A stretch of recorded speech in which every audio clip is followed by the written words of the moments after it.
In the third chapter of Grammatology, Derrida examines whether it is possible to establish grammatology, the study of writing, as a proper science.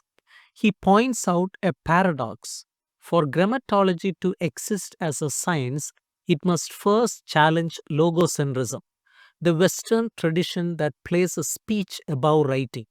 However, by doing this, grammatology risks undermining the traditional idea of science itself, which relies on clear, stable foundations.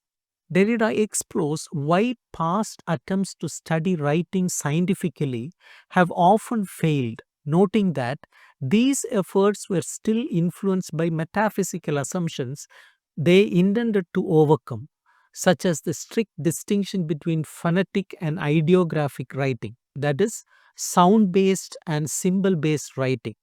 Derrida examines Leibniz's project of a universal characteristic, a non phonetic system of signs designed to function like algebra. This system aimed to bypass spoken language and create a universal logic of signs. Though promising, Derrida argues that Leibniz remained trapped within logocentric thinking because his system depended on the idea of simple absolute concepts. These concepts were rooted in the theology of an infinite divine mind.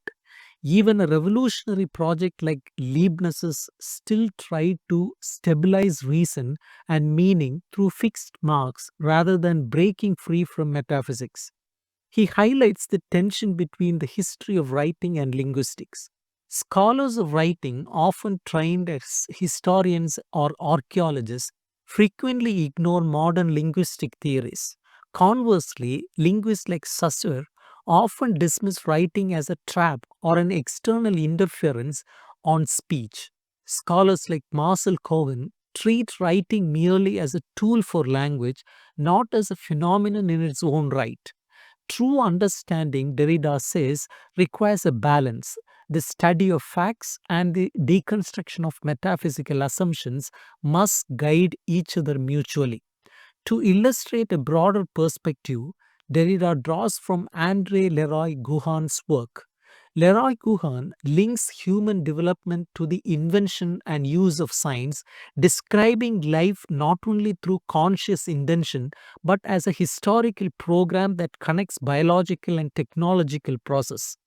This idea shows that the gram or trace forms meaning independently of conscious thought.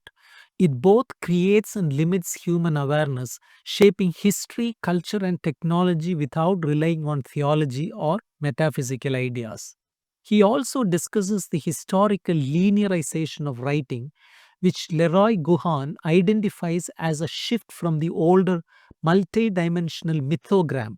The mythogram integrated art, religion, technology, and economy into a unified system. Linear phonetic writing, in contrast, reduced this complexity into a single sequential form. This shift not only changed writing but also transformed how Western culture experiences time and presence, limiting the richness of human thought. Recovering the mythogram would require undoing thousands of years of linear writing and rethinking history itself.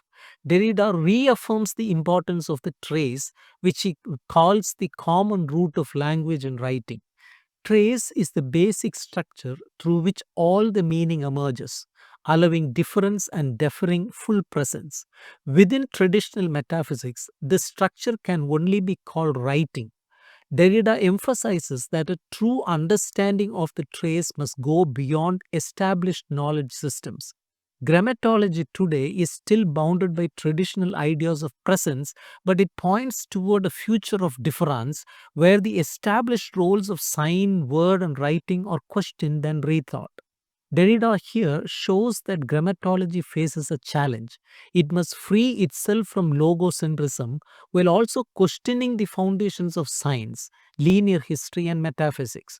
By focusing on the trace, archaic writing, and historical evolution of writing, Derrida opens the possibility for a new way of thinking about language and writing, one that goes beyond the limits of traditional knowledge and hierarchical distinctions.